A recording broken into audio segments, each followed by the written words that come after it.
Ngiphinde ngibingelele emphakathi waseLindelane. This time around, I thought I should share with you all ama-future plans esinawo mayelana nokulungisa iLindelane, mayelana nokulungisa inkinga enkulu iLindelane nayo, which the video le ngiyishareile ekuqaleni ekhuluma kabanzi ngalento engiyisho manje. So abantu abaningi they are asking me about ukuthi athina ama-plans okulungisa iLindelane, especially abantu bepolitiki, because nabo I understand bakhathele ukwenza kodwa ama results angabonakali. They are not sure what to do anymore.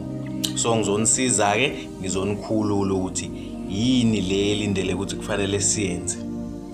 Asiqale labantu benkosi. We can't deny the fact that we need a stronger leader. Mangithi a stronger leader, we have strong leaders. Don't get me wrong, iLindelane inabantu aba-strong ngendlela eyisimanga. Without no doubt, bakhona abantu aba-strong, but iLindelane ukuze ilunge idinga umuntu o-stronger. Siyazazi inkinga zethu. We know about fear, we know about hatred, we know about violence. And lezo zinto siyazi ukuthi zikhoza ukuthi sitshela ukuthi kukhona ongcono kunomunye. That's why kukhona ama-political parties ahlukene. It's because we think kukhona ongcono kunomunye.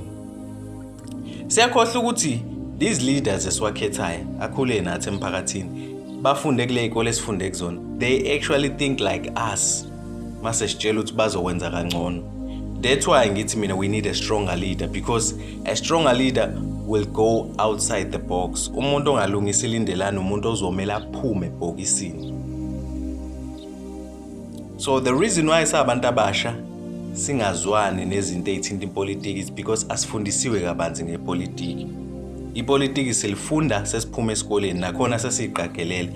Nakhona abanye bethu they think ipolitiki it's about being corrupt. Nize nisho nithi ipolitiki lingcolile. Akulona ipolitiki elingcolile, abantu abangcolile. Because abantu abakwipolitiki, ipolitiki li-create abantu. What is the meaning of ipolitiki? Because nginotisile ukuthi abantu abasha bafundisiwe ngalezo zinto. They think lezi zinto they don't matter. Ipolitiki ke mntu omnyama libaleka ukudlula isonto.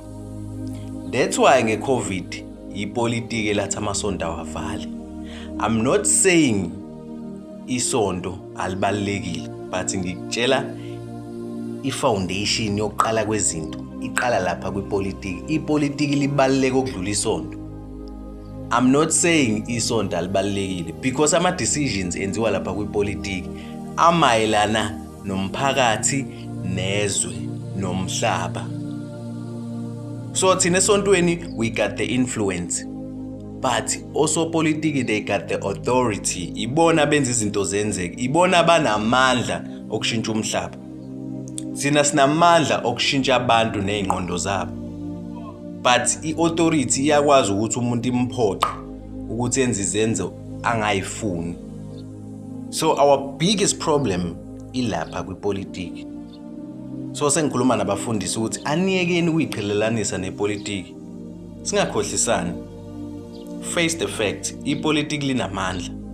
So njengoba linamandla nje okhombisa ngokusobala ukuthi abantu abaphethe umhlaba ngempela osopolitiki. So njengoba bephethe umhlaba ngempela, it means ithina efana ngabe silapha. Thina ingane kaNkulunkulu. Ngoba we claim to be ingane kaNkulunkulu but umhlaba siwuphethe. So umuntu omusha ke yini ipolitiki? Ipolitiki ngisho usesha lapha kwi-dictionary kuthiwa the affairs of the city. Izinto ezithinta umphakathi wakho. So wena mawuthi awulifuna ipolitiki uqonda ukuthi awuyifuni into ethinta wena. Ingakho ungazazi, ingakho ungazi nokuthi uyapi.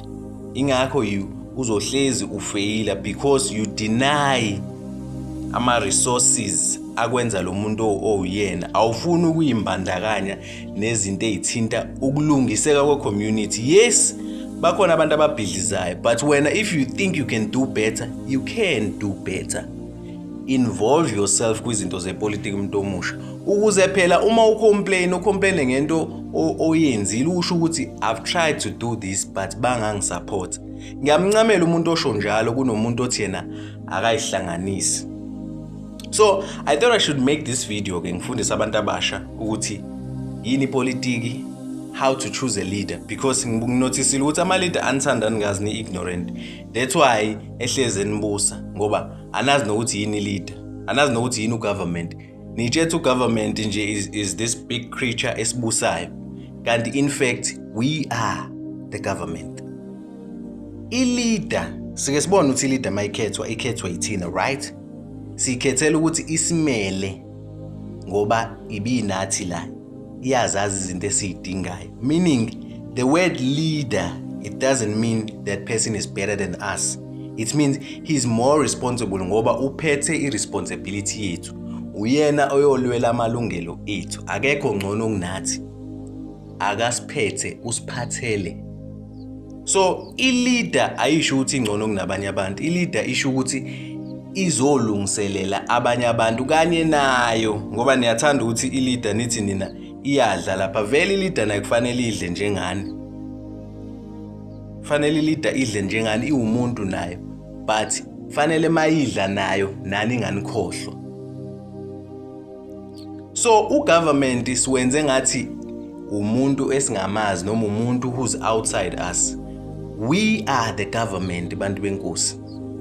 The sooner we realize that the better, ngoba soqala izinto sizenze ngendlela ehlukile. Sitshela ukuthi uhulumeni omunye umuntu, uhulumeni wena ovotayo, wena obeka umuntu ehlalweni, wena o-distributela ama-resources. Ngiphinde ngene la. Sengixwayisa nje abantu be-ANC ngoba bayathanda ukuthi bathi ibona benza izinto. I-ANC akuyona eyakhe imigaqo, bantu benkosi, ngoba nale yanifundisiwe ngayo. Imigaqo yakhiwe uhulumeni. Uhulumeni umikisa abantu abaningi, including i-ANC. Yes, kungaba umuntu oyi-leader uphuma kwi-organization ye-ANC, but ama-funds they are not from the ANC. Ama-funds they are from us, the people. So ithini esakhe imigaqo, hayi ukuthi i-ANC yakhe imigaqo. Iyona lento enenza ukuthi uhulumeni ningawuqondi ukuthi uyini. Iyona lento enenza ukuthi nifuna ukuyiqhelelanisa nepolitiki ngoba unrealize ukuthi amandla enu akephi. The people have power. Inini abantu benkosi enamandla. Phela ukuthi you have to be educated about these things so uzowabona amandla akho. That's why thina ama-leaders isikhathi esiningi we don't care about the power. We want to empower the people because we understand ukuthi amandla akubantu. So ambalwa akama-leader akhuluma njengami because bayakuthanda ungazi. Bayathanda bekuphethe kuze bazokuhlukumeza kahle. That's why kukhona i-corruption. It's because they understand ukuthi awukwazi ukubenza bebe accountable. You think they should be better than you. Ingakho nabo they are trying by all means to be better than you because benzela wena ofuna ukuthi babe ngcono kunawe, kanti akumele bebe ngcono kunawe. Kufanele vele babe ngcono njengawe. Nawe kufanele ube ngcono. So iqala lapho. We need to be taught about leadership, bantu benkosi. Iqala lapho because masikhetha umholo right, obviously ikusasa lethu liqhakazile. So abaholi bethu esibakhethayo, their thinking is wrong. Thina abantu abamnyama sisanayo lensila yokugqila. Sebekwenze wayibukela phansi, sebekwenze wayithatha kancane, sebekwenze wayibona ungelutho. I'm talking about your family, I'm talking about your society, because sazi ukuthi omunye umuntu akayilutho. Akekho umuntu ongeyilutho. Sonke unento esizoyicontribute emhlabeni, ikakhulukazi kumphakathi wethu. Akekho umuntu okumele simbukele phansi. Nakuba bakhona abantu esibabukela phansi. Akekho umuntu ophansi. Nakuba bekhona abantu abaphansi. It's because ingqondo zethu zinenkinga. So ingqondo iyona center ekwazi ukucontrola everything emzimbeni wakho because ingqondo ine will, inama emotions, inomqondo. Ila khona okwazi ukucontrola yonke into about your life.